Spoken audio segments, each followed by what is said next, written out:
this amendment? My Lords, I rise to offer Green support for all of the amendments in this group, but in the interests of time, I'm going to restrict myself to just commenting on two of them.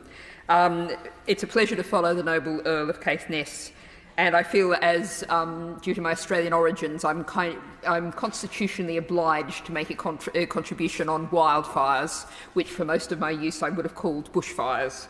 But looking at the British context, from 2009 to 2021, there were 362,000 wildfires with nearly 80,000 hectares burnt. The estimate is that if we were to go to 2 degrees of global warming, something we can't afford, the number of very high fire risk days would double. And that's because there's less rain in summer and it gets hotter and drier. But as the Noble Earl just said, there is, if you have a wet winter, if you have a spring that has a great flush of growth, that presents one set of risks. And of course, peatlands, in which it's very extremely difficult to extinguish fires, is another area of serious risk. And when people have assessed the risk in the UK, of course we think about those rural areas, those uplands, those peatlands, but there is very serious risk, particularly in the south of England. And I'll point, Noble Lords, to the desperate, horrendous events in Hawaii. And you may have seen the photo of the now famous red-roofed house, which was one house that was not burnt in the midst of blocks and blocks of houses. And the two key things that had happened with that house were that rather than the asphalt roofs that most of the houses had, it had a tin roof put on it. And the other thing was that they had cut back the vegetation.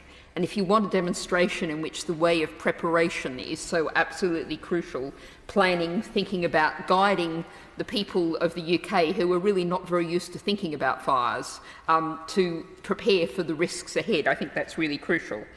And just to point to a not terribly recent example, but one that's really demonstrated the dangers, as Hawaii did, to urban areas, the peri-urban fringe, but extending quite into urban areas. There was the Swinley Forest Fire in Berkshire in 2011, which burnt 300 hectares. And there were 300 firefighters who had to work to stop it getting into Bracknell, population 110,000. So I think this is a modest but really important amendment that really is for the age of shocks, the age of the climate emergency we now live in.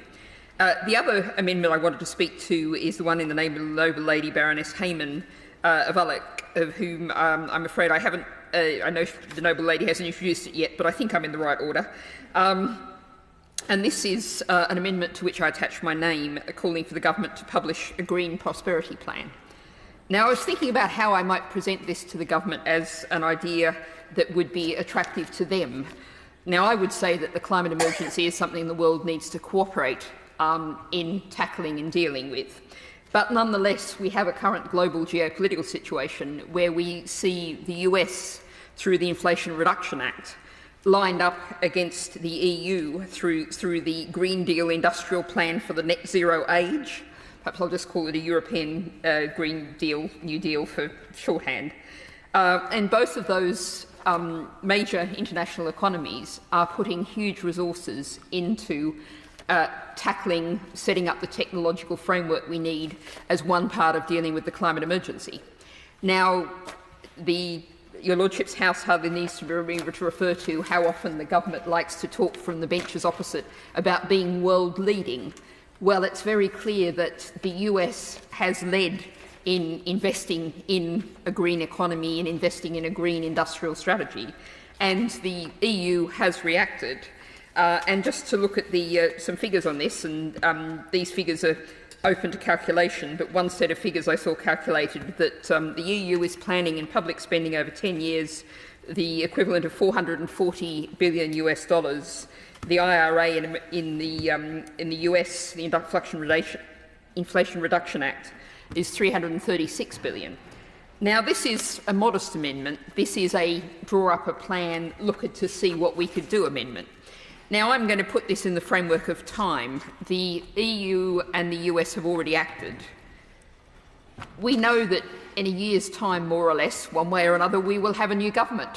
I'm not even, since I'm being emollient, going to make any suggestions about what that new government might be.